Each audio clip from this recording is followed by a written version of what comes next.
بطلة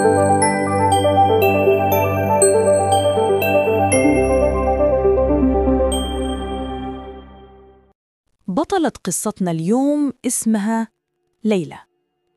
ليلى فتاة عادية في بداية العشرينات، من أسرة بسيطة تعيش في بيت قديم في أحد الأحياء الشعبية. الأب كثير الغياب بسبب العمل، والأم هي كل شيء في البيت، الآمرة الناهية، صوتها مسموع وكلمتها لا تناقش.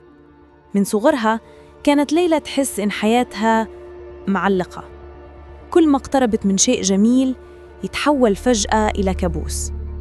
تفتح ملف دراسة، مشكلة غريبة تظهر وتتوقف الخطة. تقبل في وظيفة جيدة، يحصل ظرف غير منطقي وترفض في آخر لحظة. يأتيها خاطب محترم، الأمور تكون ممتازة في البداية، ثم ينقلب حاله فجأة ويختفي بلا سبب. مع الوقت بدأت ليلى تعيش في دوامة فشل مستمر.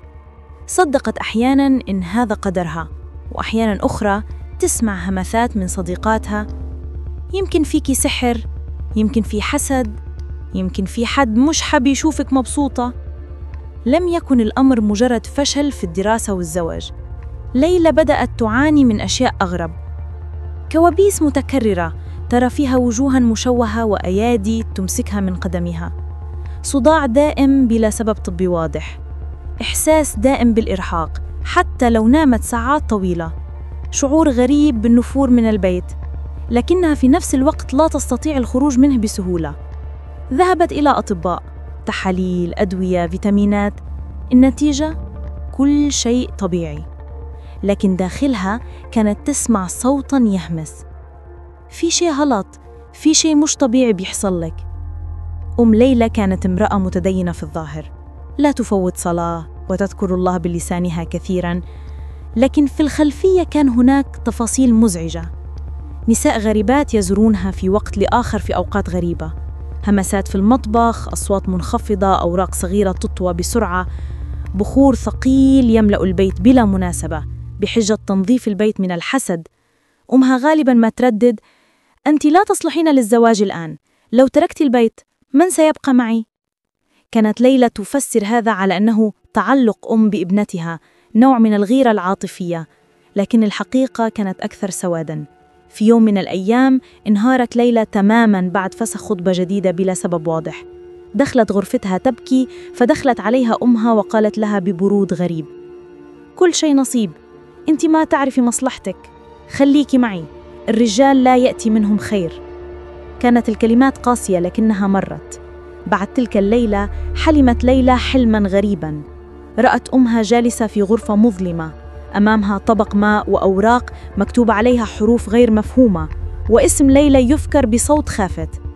استيقظت وهي ترتجف. قالت لنفسها: مجرد كابوس، الشيطان يلعب بعقلي. لكن العقل الباطن أحياناً يكون أصدق مما نظن. بعد أيام قليلة خرجت الأم لزيارة قريبة مريضة، والأب خارج المنزل كالعادة. وجدت ليلى نفسها وحيدة في البيت، والشيء في داخلها يدفعها لتفتيش غرفة أمها رغم شعورها بالذنب. فتحت الدولاب، قلبت الملابس، لا شيء، حتى وقعت عيناها على درج صغير مخفي في الأسفل مغلق بشريط لاصق قديم.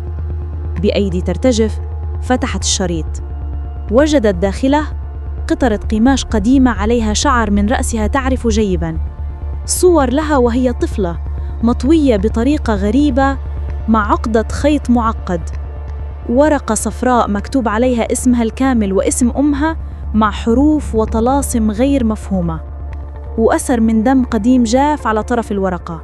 في تلك اللحظة شعرت ليلى أن الهواء انقطع، انقبض صدرها، ودوى سؤال واحد في رأسها: هل أمي تسحرني؟ حاولت ليلى أن تهدأ، أغلقت الدرج كما كان، لكن قلبها لم يهدأ.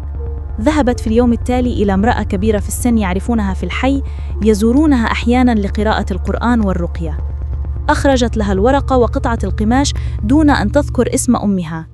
نظرت العجوز إلى الورق ملياً، ثم قالت بنبرة ثقيلة: يا بنتي، هذا سحر ربط وتعطيل، معمول لفتاة لكي تبقى حبيسة بيتها، لا تتزوج ولا تنجح ولا تبتعد عمن قام بهذا السحر.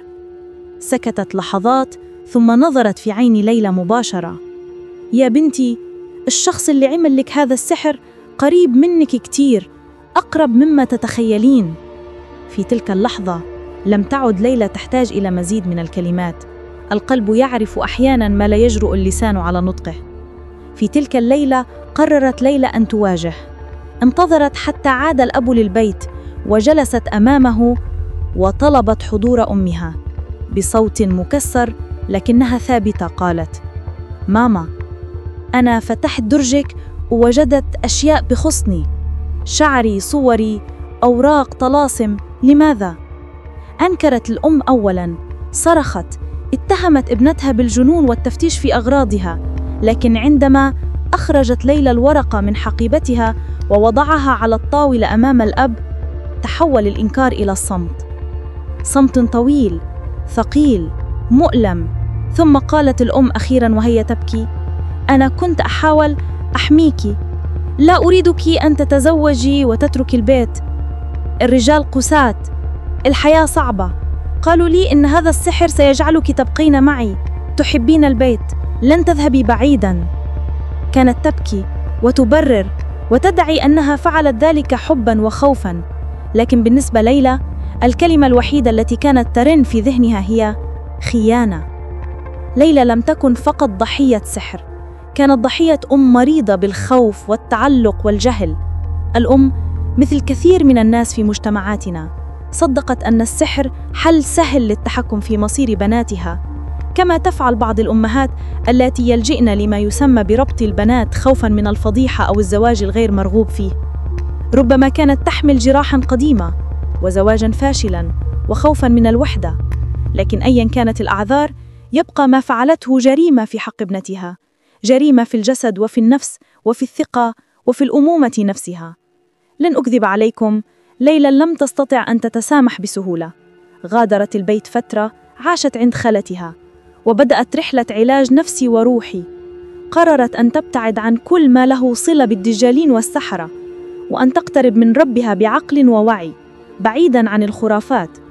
مع الوقت ومع كثير من الدموع والصراع الداخلي استطاعت أن تتعايش، لكن جملة واحدة قالتها لي لاحقاً تلخص كل شيء: سهل أن أتعالج من السحر، لكن كيف أتعالج من فكرة الأم التي أحببتها كانت تراني مشروعاً تتحكم به بالطلاسم؟